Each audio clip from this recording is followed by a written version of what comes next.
Shalom. Berjumpa lagi dengan Bunda Siska di mata pelajaran Agama Katolik kelas 6 pelajaran 3 tentang bangga dan bersyukur sebagai bangsa Indonesia. Tapi sebelum kita memulai pembelajaran kita kali ini, kita mau berdoa supaya Tuhan Yesus senantiasa menyertai kita dalam belajar. Mari kita bersatu dalam doa. Dalam nama Bapa dan Putra dan Roh Kudus. Amin. Allah Bapa yang Maha Baik, kami mengucap syukur dan berterima kasih atas keindahan dan kekayaan alam di Indonesia yang telah Engkau berikan kepada bangsa kami. Keindahan dan kekayaan alam ini merupakan gambaran kemuliaan-Mu. Bantulah kami untuk melihat kebesaran ciptaan-Mu dan memeliharanya dengan penuh tanggung jawab demi kebahagiaan kami sendiri dan kemuliaan nama-Mu, demi Kristus Tuhan dan pengantara kami. Amin. Dalam nama Bapa dan Putra dan Roh Kudus. Amin. Di awal Bunda sudah menjelaskan pembelajaran kita kali ini, yaitu tentang bangga dan bersyukur sebagai bangsa Indonesia. Indonesia adalah sebuah negara yang terbentang dari Sabang sampai Merauke dan mempunyai letak yang sangat strategis, yaitu di antara dua benua, yaitu Asia dan Australia, dan juga dua samudra, yaitu Pasifik dan Hindia. Indonesia mempunyai kekayaan alam yang berlimpah loh. Lebih dari itu, alam Indonesia sangatlah indah. Nah, semua itu dapat kita lihat dari tempat wisatanya. Coba lihat dalam video Bunda ini. Di sini sudah terlihat jelas ya bahwa sungguh indah dan mempesona keindahan alam di Indonesia. Contoh dari tempat wisata yang ada di Indonesia, yang pertama adalah Taman Laut Bunaken dari Sulawesi Utara. Ini adalah tempat tinggal dari 390 spesies terumbu karang. Lalu ada juga Kepulauan Raja Ampat di Papua. Ini tempatnya terletak di ujung timur Indonesia yang merupakan surganya bawah laut terlengkap di bumi. Yang ketiga ada Pulau Komodo di Nusa Tenggara Timur. Pulau Komodo adalah tempat habitat asli dari hewan khas Indonesia, yaitu komodo. Yang keempat ada Gunung Rinjani yang merupakan gunung berapi tertinggi kedua di Indonesia. Gunung Rinjani ada yang tahu nggak ya letaknya di mana? Coba diingat baik-baik. Di mana ya? Ya, betul sekali. Gunung Rinjani ada di Pulau Lombok. Selain dari keindahan dan tempat wisatanya, keanekaragaman budaya dapat dilihat dari upacara adat. Pada upacara adat selalu ditampilkan banyak tarian yang sangat indah dan unik. Contoh upacara adat yang ada di Indonesia yang pertama adalah Tabuik dari Sumatera Barat. Lalu ada Dukderan dari Jawa Tengah. Yang ketiga ada Ngaben, pastinya tahu ya dari mana? Dari Bali. Yang keempat Rambus Sulo dan Mapasilaga Tedong dari Sulawesi Selatan. Adapun peninggalan bersejarahnya loh. Nah, kalian pasti tahu ini adalah gambar candi.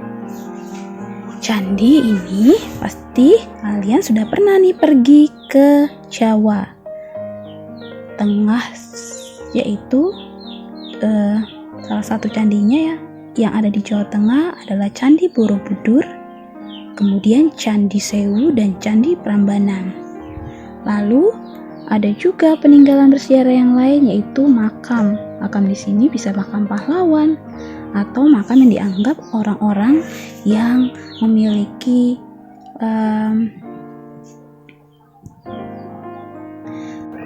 kekuasaan pada masa itu. Yang ketiga adalah tempat ibadah. Tempat ibadah ini yang pertama ada Masjid Agung di Demak, lalu ada Masjid Sunan Ampel di Surabaya. Selain itu juga ada tempat ibadah yaitu Kelenteng Hong Akyong di Surabaya, lalu ada gereja Katolik Santa Peron Maria di Surabaya yang umurnya sudah 119 tahun loh. Yang terakhir ada gereja Posarang di Kediri.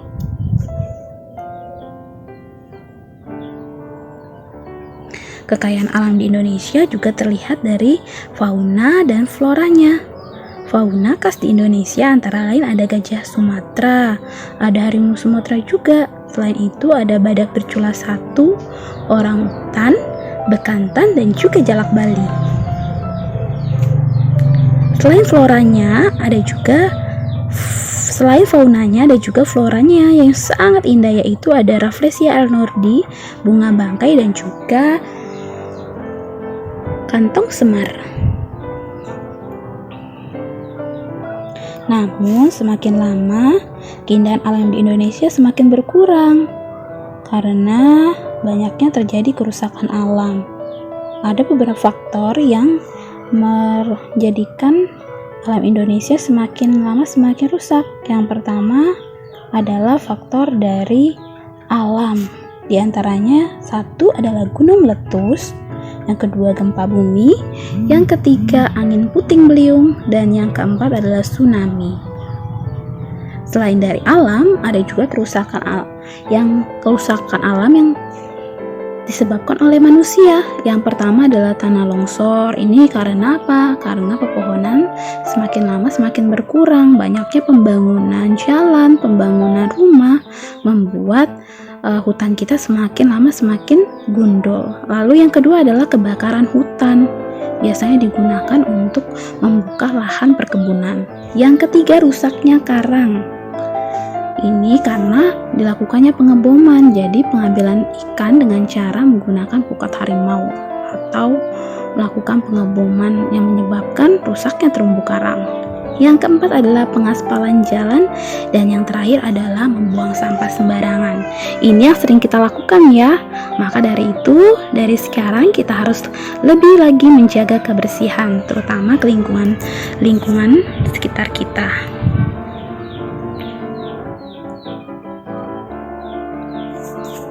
Nah, ini ada cara bagaimana melestarikan alam di Indonesia. Yang pertama adalah melakukan reboisasi. Dengan melakukan penghijauan hutan, kembali ini tujuannya adalah untuk melestarikan hutan yang sudah tandus. Maksudnya tandus di sini adalah hutannya yang kering. Dapat juga mengurangi polusi udara serta dapat mencegah bencana tanah longsor. Yang kedua, membangun teras ring. Dengan membangun teras ring, kita dapat menanam berbagai macam pohon di daerah yang memiliki topografi miring agar tidak terjadinya tanah longsor yang dapat juga merugikan masyarakat maupun kondisi lingkungan sekitar. Yang ketiga adalah mendaur ulang sampah dengan cara memanfaatkan sampah yang dapat didaur ulang. Ini bertujuan untuk membuat keterampilan maupun prakarya yang bermanfaat dan menguntungkan serta juga ramah lingkungan. Yang keempat, melarang penebangan hutan liar. Hindari penebangan hutan liar yang dapat merusak alam, dan beberapa dampak penebangan hutan secara liar adalah dapat menyebabkan devisa negara menurun, lalu kerusakan hutan, erosi tanah, dan juga tanah longsor. Yang terakhir adalah melakukan sistem tebang pilih. Apabila memang membutuhkan bahan-bahan yang berasal dari hutan seperti kayu, lakukanlah sistem tebang pilih agar kelestarian hutan tetap terjaga dan tidak menimbulkan masalah serius bagi hutan secara khusus. Selain di Indonesia, ternyata kekayaan alam juga ada di Taman Eden. Yuk, mari kita sama-sama menyaksikan videonya.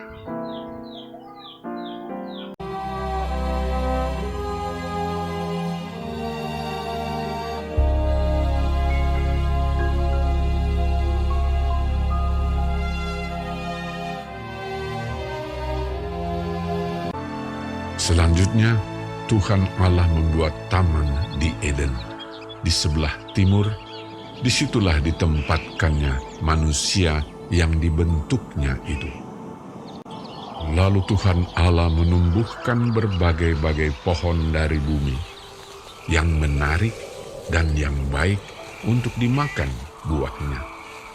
Dan pohon kehidupan di tengah-tengah taman itu, serta pohon pengetahuan tentang yang baik dan yang jahat. Ada suatu sungai mengalir dari Eden untuk membasahi taman itu. Dan dari situ, sungai itu terbagi menjadi 4 cabang.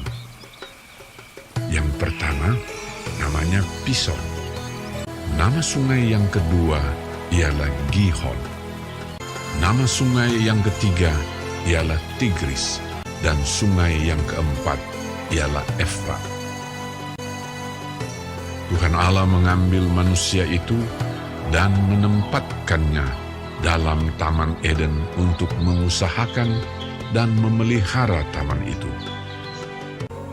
Manusia itu memberi nama kepada segala ternak, kepada burung-burung di udara, dan kepada segala binatang hutan.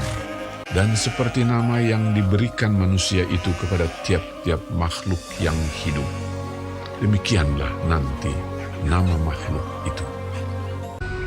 Tuhan Allah berfirman, "Tidak baik kalau manusia itu seorang diri saja.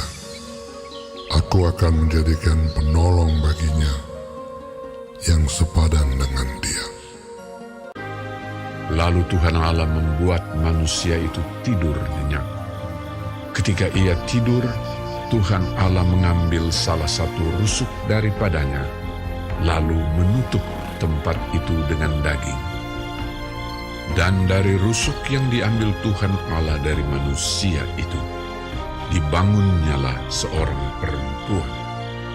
Lalu dibawanya kepada manusia itu. Lalu berkatalah manusia itu, "Inilah dia, tulang dari tulangku, dan daging dari dagingku. Ia akan dinamai perempuan, sebab ia diambil dari laki-laki." Sebab itu, seorang laki-laki akan meninggalkan ayahnya dan ibunya dan bersatu dengan istrinya, sehingga keduanya menjadi satu daging. Laki-laki dan perempuan diciptakannya mereka. Allah memberkati mereka. Lalu Allah berfirman kepada mereka, "Beranak cuculah dan bertambah banyak. Penuhilah bumi dan taklukkanlah itu. Berkuasalah atas ikan-ikan di laut dan burung-burung di udara, dan atas segala binatang yang merayap di bumi." Nah, tadi kalian sudah menyaksikan video tentang manusia dan Taman Eden. Ternyata di Taman Eden pun banyak sekali kekayaan alam yang indah yang diciptakan oleh Allah untuk kebahagiaan manusia. Di Taman Eden disebut juga Taman Firdaus. Taman Firdaus ini memiliki arti atau makna tempat di mana Allah hidup bersama manusia. Kekayaan alam di Taman Eden berupa sungai yang terbagi menjadi 4 cabang. Ya, sungai itu antara lain Pison, Gihon, Tigris, dan Efrat. Selain sungai, di sana juga terdapat emas, damar, dan juga batu krisopras. Selain bacaan pada Kejadian bab 2 ayat 8 sampai dengan 18, kita juga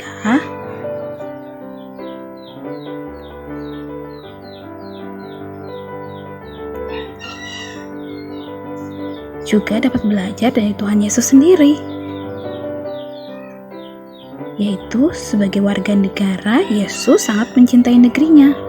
Kita sebenarnya diminta Allah untuk mencintai negeri kita Indonesia dengan mengikuti adat istiadat Yahudi, yaitu seperti Yesus sendiri setiap tahun ia mengikuti orang tuanya merayakan Paskah di Yerusalem. Lalu, apa saja ya kesimpulan dari pembelajaran kita hari ini? Yang pertama, sebagai warga negara Indonesia, kita patut merasa bangga dengan kekayaan Indonesia yang berlimpah ruah, keindahan alam yang terbentang dari Sabang sampai Merauke, lalu serta keanekaragaman suku, budaya, ras, dan agamanya. Kekayaan dan keindahan alam di Indonesia menunjukkan negara kita adalah sebuah firdaus, yaitu taman yang diciptakan oleh Allah bagi kita. Kita patut bersyukur atas anugerah Allah tersebut menciptakan alam Indonesia bagi kita. Yang ketiga, tugas kita adalah menjaga dan melestarikan alam serta budaya Indonesia seperti tugas manusia pertama ketika ditempatkan oleh Allah. Contohnya yaitu dengan menjaga dan melestarikan Indonesia adalah ikut serta dalam kegiatan penghijauan, melindungi satwa langka, dan mencintai serta menanam tanaman. Yang keempat, kita bisa belajar tentang berbagai budaya seperti bahasa, lagu-lagu, tarian daerah, dan sebagainya. Yang kelima, dengan menjaga dan melestarikan keindahan Nusantara, kita menjadi rekan kerja Allah dalam memelihara ciptaannya. Yang terakhir, menjaga dan memelihara alam di Indonesia merupakan bukti kecintaan kita terhadap Indonesia.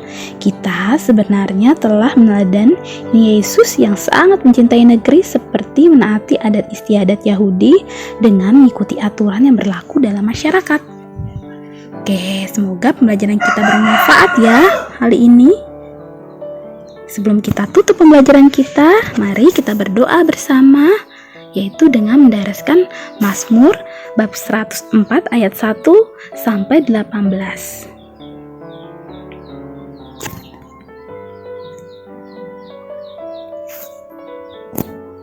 Pujilah Tuhan, hai jiwaku, Tuhan Allahku, Engkau sangat besar.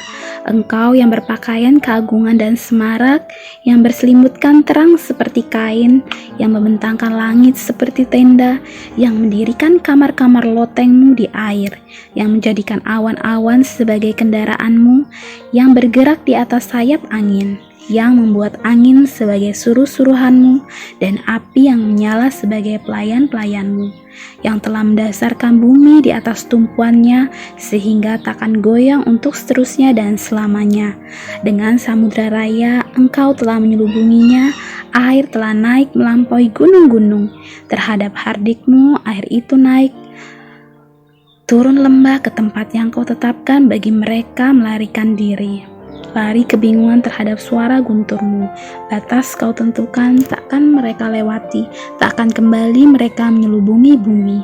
Engkau yang melepas mata-mata air ke dalam lembah-lembah, mengalir di antara gunung-gunung, memberi minum segala binatang di padang, memuaskan haus keledai-keledai hutan, di dekatnya diam burung-burung di udara, bersiul dari antara daun-daunan.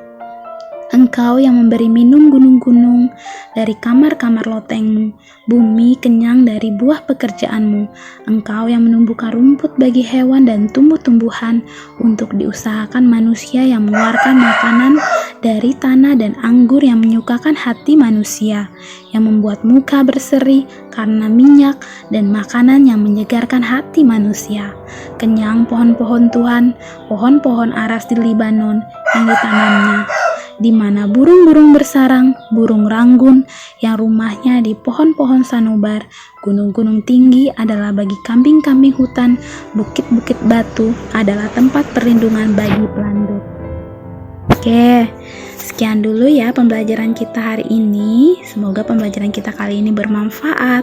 Dan ingat, tetap menjaga kesehatan, lalu terapkan cara melestarikan alam Indonesia. Oke, sekian dulu. Sampai jumpa lagi pada pembelajaran berikutnya. Terima kasih telah menyaksikan. Shalom.